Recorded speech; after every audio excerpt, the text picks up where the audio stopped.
We are at 196. This morning in the Oval Office, President Trump signed 4 more executive orders. That brings his total number of executive orders since taking office just in January to 196. But think about this.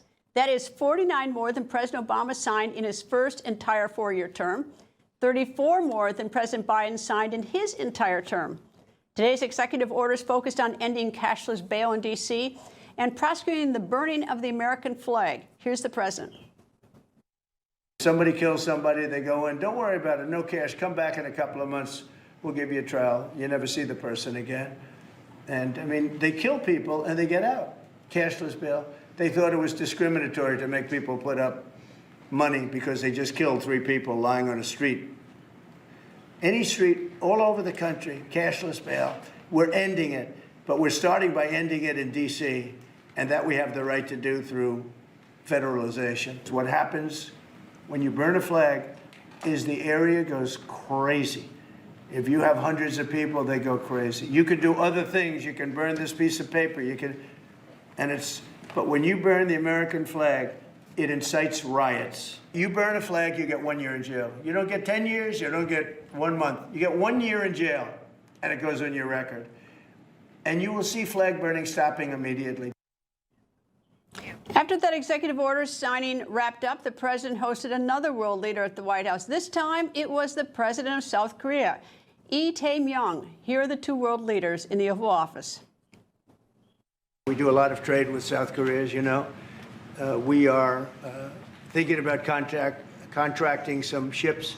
They build them very well in South Korea. They're also thinking about coming to our country with some shipyards to start us on the process of building ships. The only remaining divided nation in the world is the Korean Peninsula. And I would like to ask for your role in establishing peace on the Korean Peninsula. So I look forward to your meeting with Chairman Kim Jong-un. I have a great relationship with Kim Jong-un. I hope it stays that way. I think it will. I have a very good relationship. I understand him. Is it possible you meet him this year or maybe next year? Well, I'm meeting a lot of people. I mean, it's hard to say that, but I'd like to meet him this year. Denuclearization is it's a big aim, but Russia's willing to do it, and I think China's going to be willing to do it too. We can't let nuclear weapons proliferate. We have to stop nuclear weapons. The power is too great. White House correspondent Mike Carter joins me. Mike? Hey, Greta, good evening. Well, another day, another bilateral meeting for President Trump today. This afternoon, meeting with the leader of South Korea here at the White House. But this morning, as you mentioned, the president signing a number of executive orders, and one of them dealing with cashless bail, ending cashless bail, not just here in Washington, but across the country in localities where criminals have treated the justice system, well, much like a revolving door. The executive orders direct Washington, D.C. and other cities to end their cashless bail programs, which allow people charged with crimes to leave jail while they await trial without paying bail. One order also instructs the Attorney General, Pam Bondi, to identify jurisdictions across the U.S. that have cashless bail policies and revokes federal funds and grants that go to those jurisdictions. All right, President Trump also today signing that executive order on ordering the Justice Department to prosecute instances of people burning the American flag. Now, the order directs the Attorney General to vigorously prosecute those who violate our laws in ways that involve desecrating the flag and to pursue litigation to clarify the scope of the First Amendment in this area. Well, the landmark 1989 case of Texas v. Johnson, we're sure going to be hearing a lot about that one in the coming weeks. The Supreme Court ruling in that case that burning the American flag in protest is a form of symbolic speech protected by the First Amendment. Well, today's EO states the Supreme Court has never held that flag desecration conducted in a manner that is likely to incite imminent lawless action or serve as a form of fighting words is constitutionally protected. All right, so those are the EOs today. The South Korea president was in town. South Korea has been in a state of political turmoil for the last several months after his former leader, the conservative Yoon Suk-yeol, briefly imposed martial law last December, eventually leading to his ouster from office. President Trump today telling reporters in the Oval Office that he's also heard that there were what he calls very vicious raids on churches by the new government in South Korea, that they even, quote, went into our military base and got information. And President Trump saying that this afternoon, likely stemming from this truth from this morning when he said, what is going on in South Korea? Seems like a purge or revolution.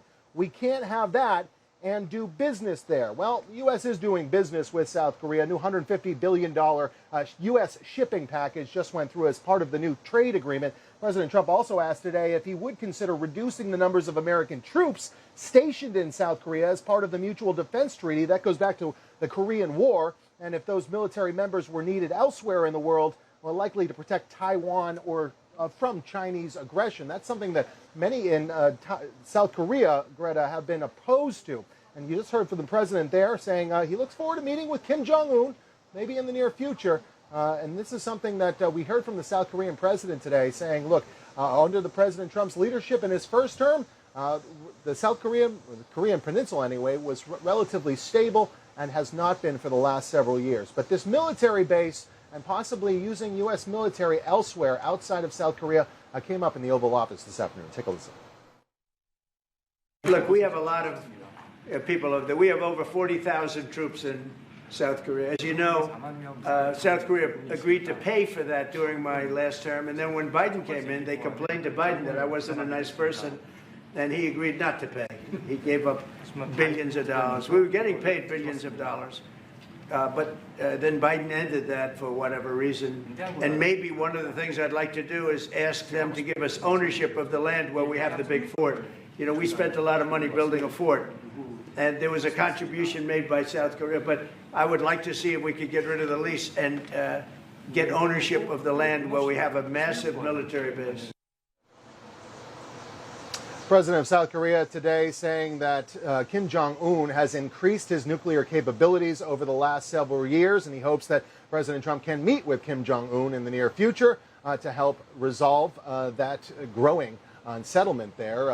Also, when it comes to the Korean Peninsula today, the president of South Korea saying that he would like to see President Trump enact a Trump Tower in North Korea, and that could help lead to a lasting peace stemming on the Korean Peninsula. Greta? Mike Carter at the White House, thank you. White House reporter for the Wall Street Journal, Annie Linsky, joins me. Annie, I'm totally perplexed by this cashless bail stuff, because I tell you, when I practiced law, you got people out without posting a bond on something on their personal promise to return to court. I mean, we always had that. We had it for all sorts of crimes. You just had to show that you were going to come back to court. Yeah, I mean, D.C., of course, got rid of cashless bail in the 90s. So this jurisdiction right here has not had cashless bail for decades. But that's right.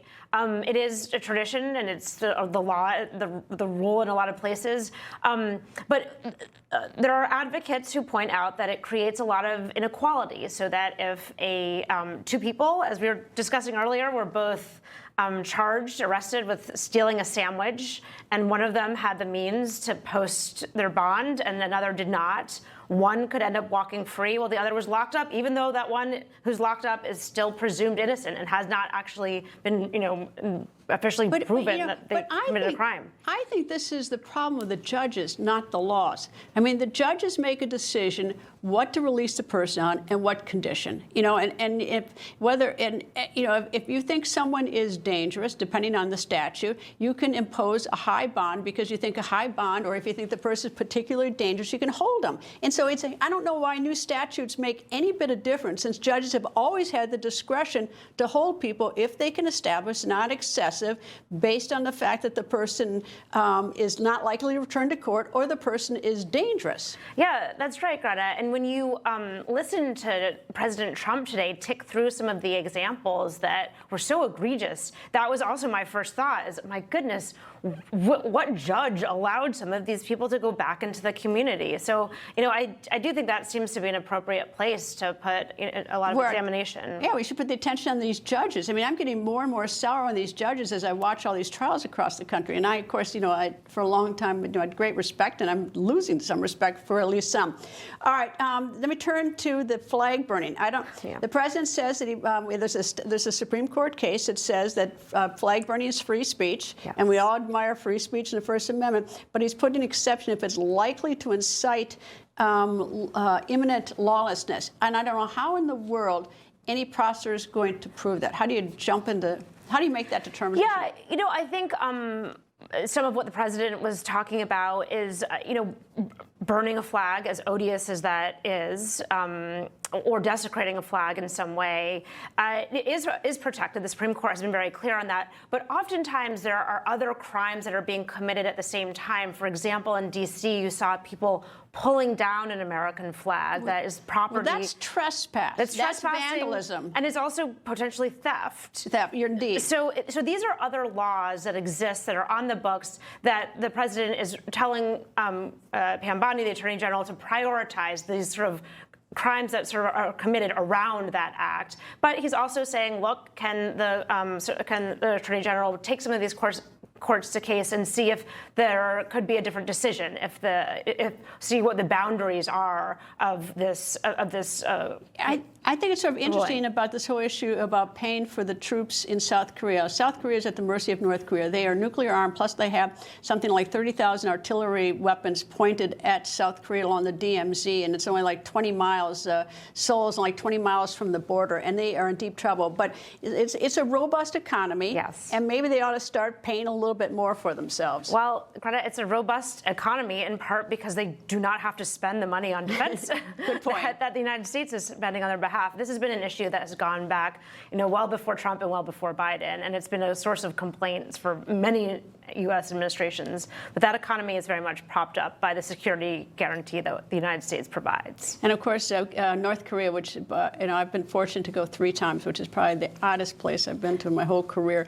I've obviously been there when he met Kim Jong-un in Singapore. I hope he goes to meet Kim Jong-un because it's probably the most fascinating story to cover. It sounded like he wanted to. I mean, he mentioned it twice today, so it sounds like that's something that we might be hearing more about. I think we're going to hear a lot about it, especially since the tension's a little bit off Vladimir Putin. Yes. Indeed it is. Anyway, Annie Linsky, The Wall Street Journal, thank you. President Trump is feuding with the mayor of Chicago. This after President Trump said he may send National Guard troops to Chicago.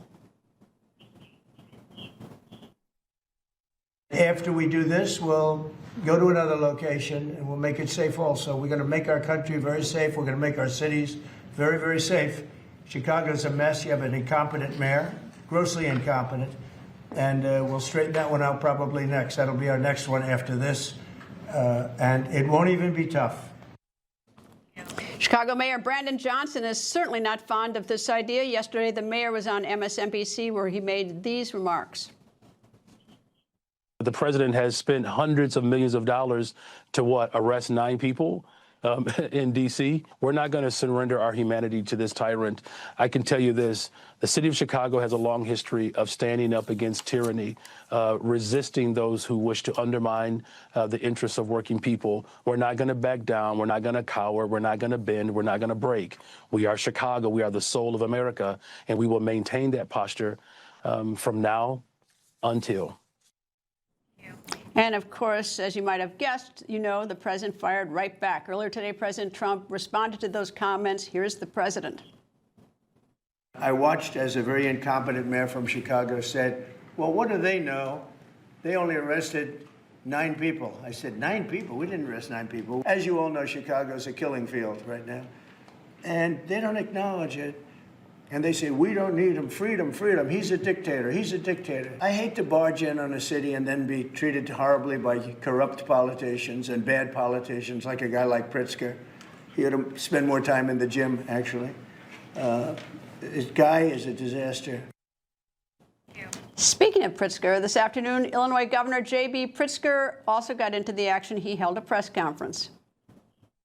Donald Trump wants to use the military to occupy a U.S. city, punish his dissidents, and score political points.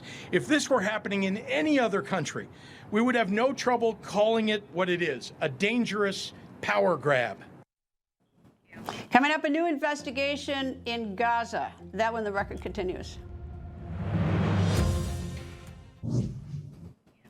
At least 20 people were killed in Gaza, including journalists who work for the AP, Reuters, and Al Jazeera.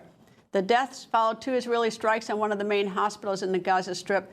Following the strikes, a spokesperson for the United Nations Secretary General delivered this message to the Israeli government. Stop We've been very clear in the potential horrors that a new military assault on Gaza City could bring to the Palestinians who have sought safety there. There is no place safe left in Gaza. We want to see a ceasefire, want to see the release of all the hostages. We want to see the humanitarian aid flow back into Gaza so people can start rebuilding their lives. Though that statement in itself seems trite in the face of what is going on and what has been going on in Gaza.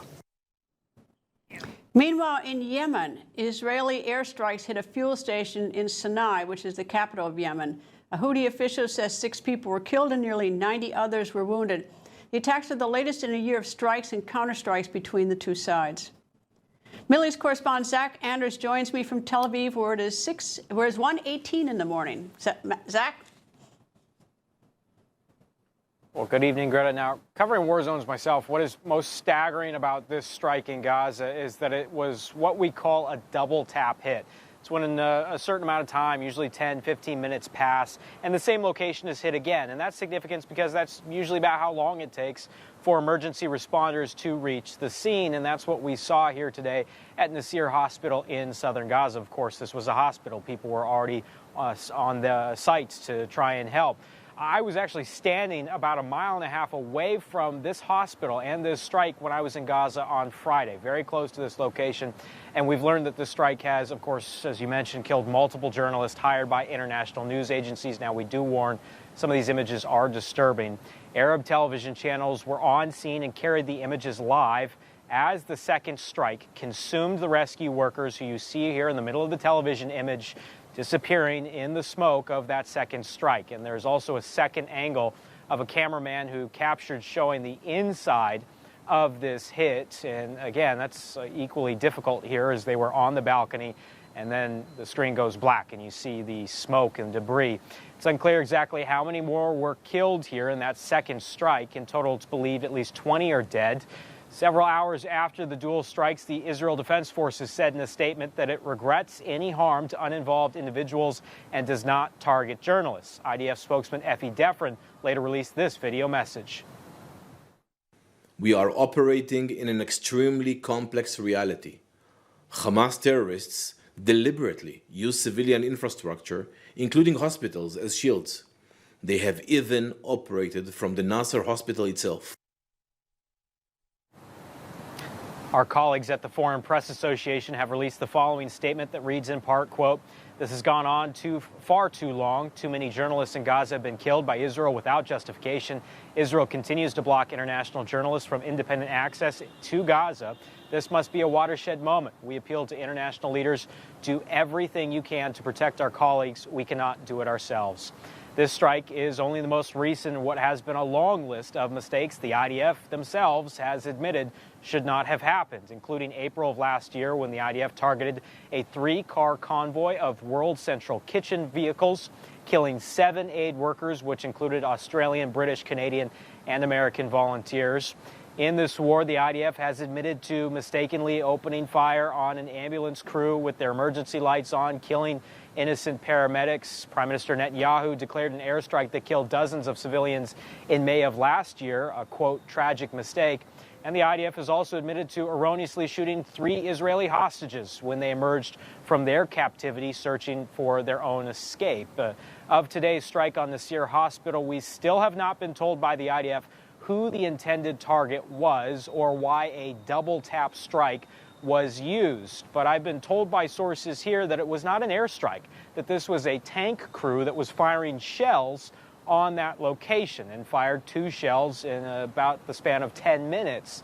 That's going to raise some really serious questions about the operations in the field. Now, the IDF says they have opened an investigation, but again, we're not talking about, and we don't have it confirmed, but from what I have reliably been told at this point, this was not an airstrike. So there's some really serious questions about the operations, who was firing, and what they perceived as a threat here in this hospital compound. Greta? Zach Anders in Tel Aviv, thank you.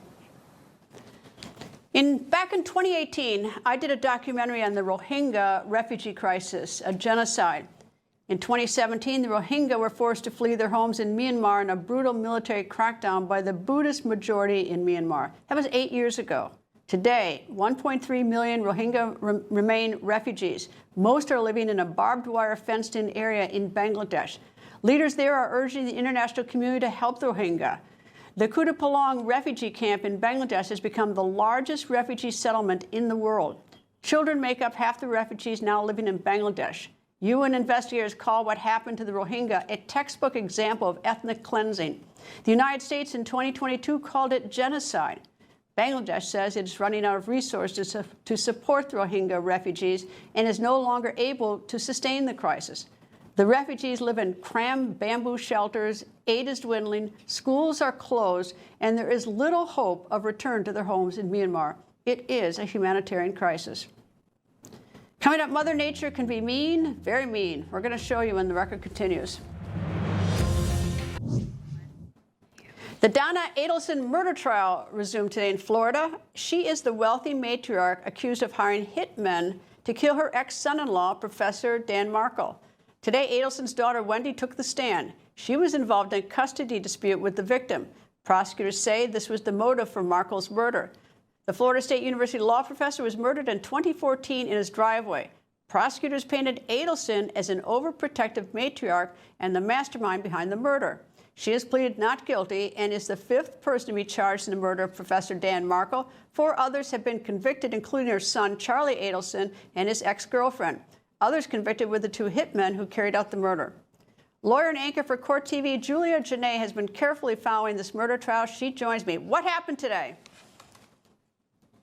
Oh, we had siblings on the stand today, Greta. It was a huge day inside the courtroom. This is day 2 of testimony. And we have this mother, matriarch of the family, who had to see 2 of her 3 kids testify for the state, who's prosecuting her for murder. Wendy Adelson, she has testified now 4 times. And each time that she's come into this courtroom to testify as a state witness, she's done it under derivative use immunity, meaning this prosecution team can't use what she says in court against her, but her name has always been mentioned when this case is being prosecuted. When their opening statements are being given to these juries, they've always mentioned how Wendy Adelson was at the center of this. So many are wondering if she will be the next person to be charged, but she has not been charged at this time. Is she, what's her occupation? She's married to the law professor victim, but what did she do for a living, or does she do? You know, she was a law professor at the time when this murder occurred, and now she said on the stand today that she's an immigration lawyer. And it's something to really keep in mind when you're hearing how she handles herself on the stand, perhaps how she handled herself in the wake of this case. So you mentioned this custody dispute was very bitter. That was on display for this jury today. They heard emails that really showed that the bitter one was Donna Adelson. She was telling her daughter things in her ear about what she should do in this custody battle, that she should make it a non-negotiable, that she should be able to move to South Florida to be close to her mother and father rather than stay in Tallahassee with the father of her children. She also wanted to ask her daughter to convert the children or pretend to convert the children to Christianity, despite the fact that both of their parents were Jewish, because she believed that that would scare the victim in this case, Dan Markle, into allowing that relocation. But that's something that Wendy Adelson said she simply refused to do. You know, I can't even imagine what it's like, because I'm sure the daughter, Wendy, on the witness stand was asked if she recognizes the defendant, which of course is her mother, and whether or not she would please identify the defendant, point to her and say, that's my mother. And the prosecutor then says, well, the record please reflect that the witness on the witness stand has pointed to her mother. That absolutely happened inside of this courtroom. These jurors were very familiar with the fact that this was her mother just because of openings and all of the testimony leading up to this moment. But right after that identification, the prosecutor asked, who was the most upset about you staying in Tallahassee? And Wendy tried, it seemed to me, to not throw her mother under the bus, to say that it wasn't that bad, that it was typical for divorces or custody battles. But then on cross-examination, something different in this trial than that happened in the trial for her brother was that the defense really didn't hold back. accused Wendy of being involved in this case, ended the cross-examination by saying, I know you want whoever's responsible to be held responsible, including yourself. So that has been a different take. I don't know if Donna Adelson was on board with her daughter being implicated in that way by her own defense, but that is the turn that things are taking inside of the courtroom. Well, do you know if did the mother react when her lawyer is accusing the witness on the stand, her daughter, of being involved? Obviously, the defense lawyer wants to discredit any government or state witness against the client. But was there what was the reaction of the matriarch of this family sitting there at the defense table? She did not seem shocked, Greta. She seemed that she's on board with the way that this prosecution is, or the defense rather, is going, where they are taking the stance of not only aligning themselves with the victim, saying that he was a great guy. We know he was great. There's no reason that she would have wanted him dead, but also to say that it was her children who may have handled this. We know her son, Charlie, he hasn't testified yet, but he's the one convicted in this case. And her defense team has pointed to him as being the one who provided the money to the hitmen. So it's huge in terms of a shift in the way the defense is going. So we will see how it plays out. Well, this case is so old, going back to 2014 for the murder. The children, I forgot what they were. I covered this back in 2014, but that's 11 years ago. I mean, now the children are probably adults. Well, they're not quite adults. They are preteens. They would have been 3 going on 4 and 4 going on 5 at the time that this happened. That was 11 years ago. So they're about 14, 15 years old.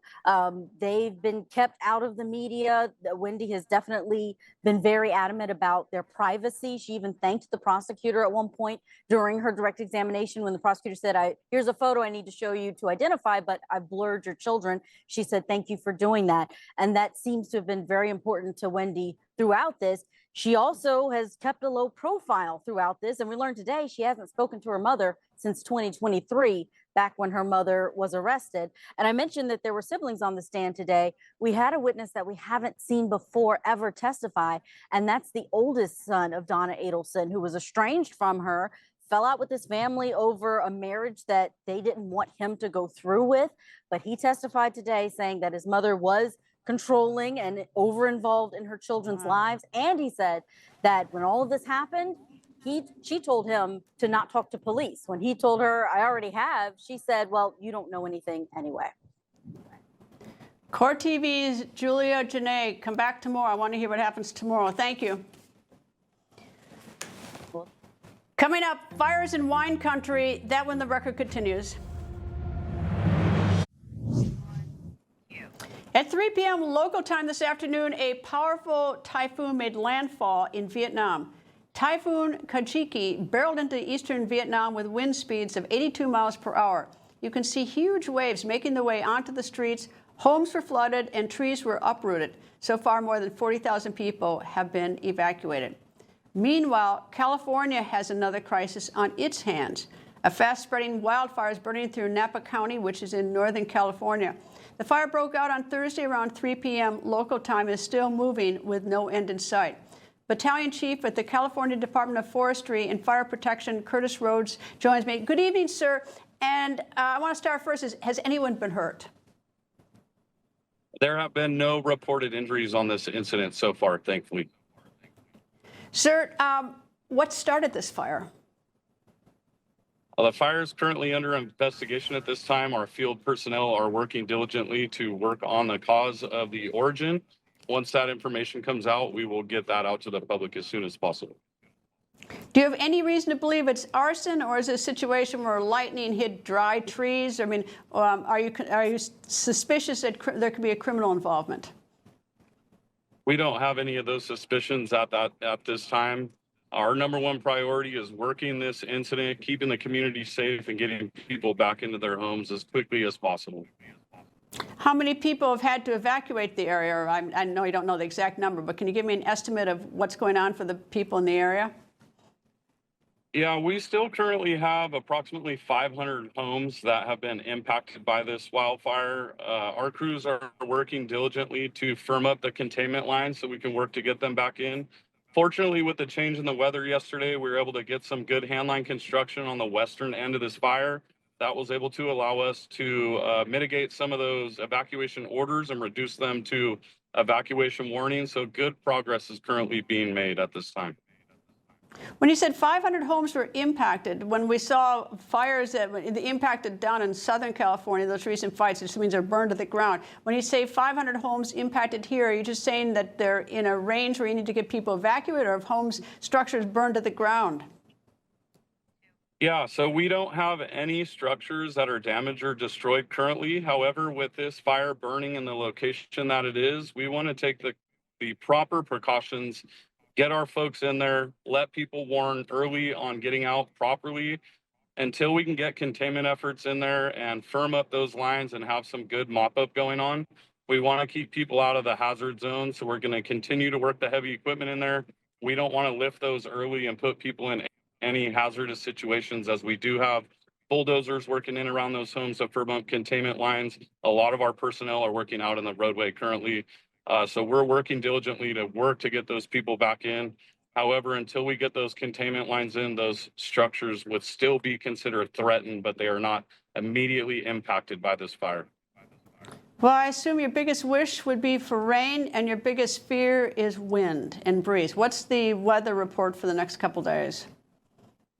So when this fire started, we did have high temperatures paired with low humidities. Working here in the Napa Valley, we are used to seeing the wind pick up between 2 p.m. and 7 p.m. The first 48 hours of this incident, we did see that climate. Over the last 24 hours, we did see the warm temperatures. However, we did not have the winds paired with that. That has assisted our crews in getting in and making some great progress when it comes to containment. We have seen the containment efforts go up today. We are expecting those numbers to go up this afternoon.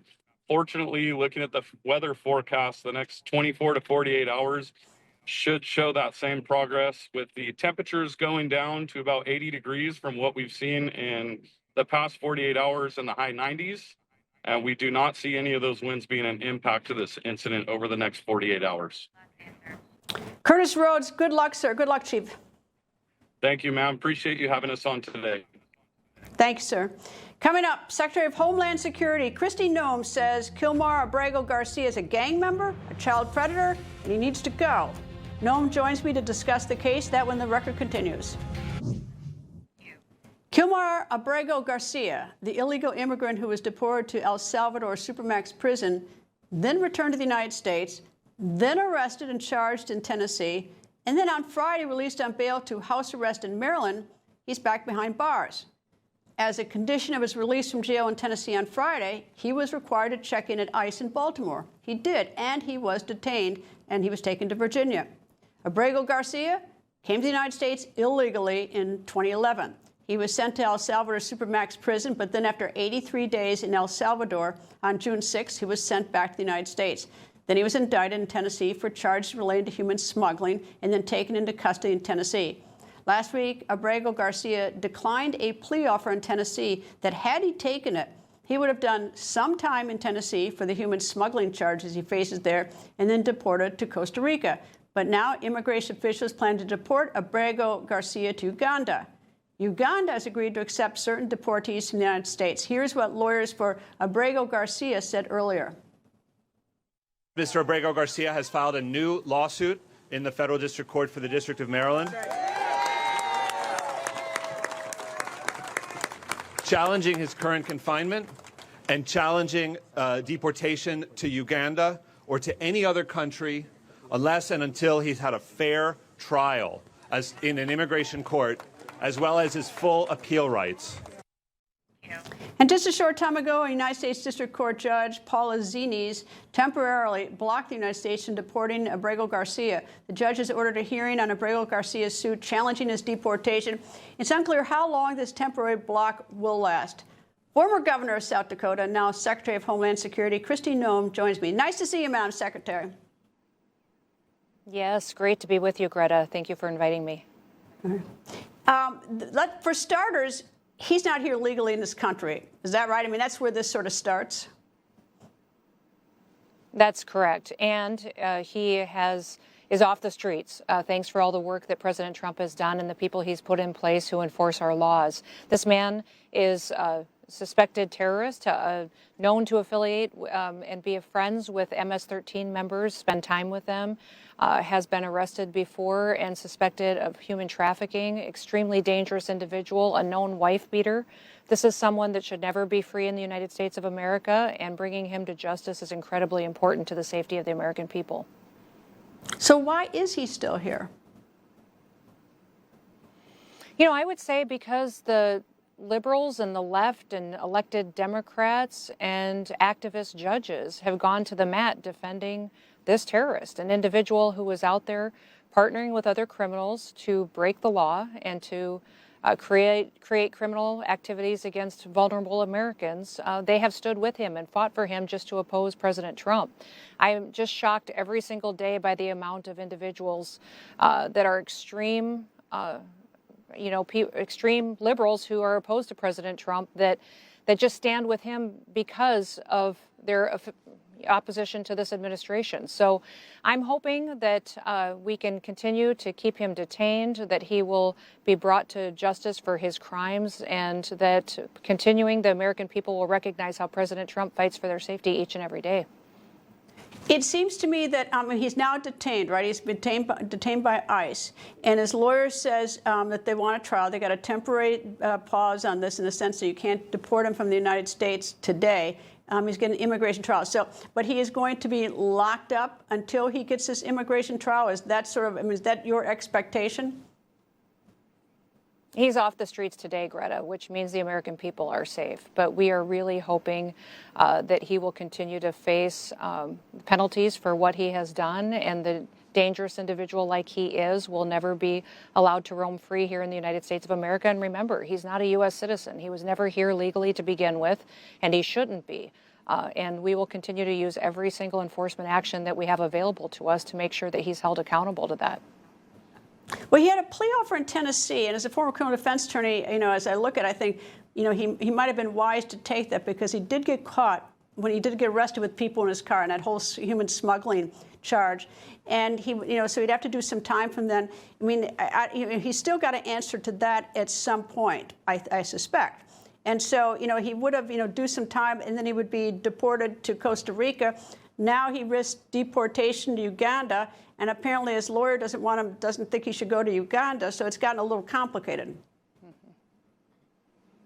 Yeah, that was an option that he had available to him, was that he could go to Costa Rica if he pled guilty to that human smuggling crime. He chose not to do that, which means that he will continue to face consequences and criminal prosecution potentially, and deportation. Uganda is one of those countries that the United States has a third country agreement with. We have those with several other countries as well. But that is the one that we have named as a potential place for him to end up someday. And we'll continue to use every piece of tool in the toolbox that we have to continue to make sure that he isn't here in this country endangering individuals who are citizens of the United States. Well, what's sort of peculiar in this is that that he was released from Tennessee, where he is facing a very serious charge. And the issue when you're facing a serious charge is whether you're likely to return to court. I suppose the fact that he has some family here and that he did show up to Morton today helped him. But these are very serious charges with a strong motive to flee. He's got that. So do you know anything about why he was released from Tennessee so that you got into the situation today?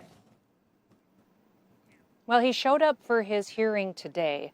And I believe that's because he believes he has activist lawyers who might find a favorable decision that he can continue to fight the legal process.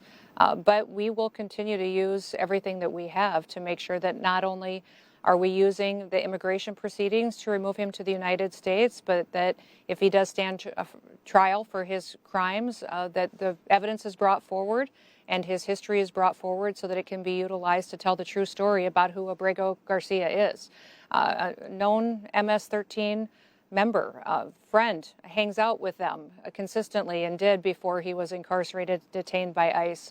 And then also in several interactions with former law enforcement officers, immigration officers, and people who saw him smuggling individuals, and not to mention the court proceedings and the testimonies from his wife of the dangerous, aggressive, and assaults that he perpetuated against her as well. Which brings me right back from the beginning, not even to the deportation question, but why was he released from Tennessee if he's got such a serious crime as smuggling? And he apparently that was sort of, that's been dragging out for a while. And if he's got, I heard that tape, or that I can't remember what it was, with the wife beating thing. She, of course, recanted, but you oftentimes see that in domestic abuse cases, suddenly one of the spouses, usually a woman, changes their mind. But he doesn't seem like he doesn't have a particularly safe record, with a serious crime. So it seems to me that he should have been held in Tennessee and let that play out, and then determine deportation at that point. Yeah, well, Greta, you know better than anybody what we face with some of these judges across the country, and that they're activists and they are willing to make decisions that put the American people at risk. So the fact that he was released was not a surprise to us based on what we thought could potentially happen. But the fact that he showed up for his hearing today means that we have an opportunity as well to continue to go after him and keep him off of our streets. Any idea when his immigration trial is, his lawyer wants? Does he have a date?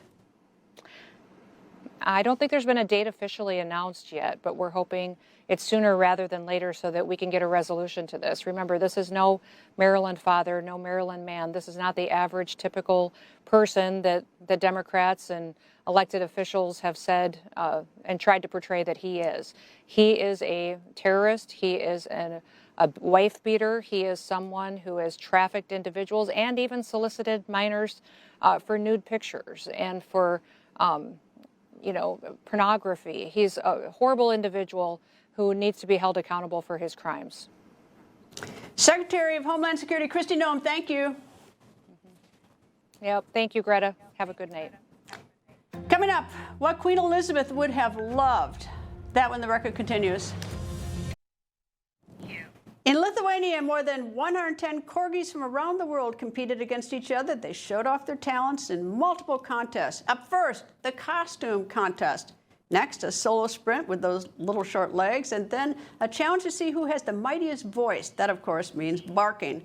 But the main event was the group race, and the home team won. Rob Schmidt tonight is up next.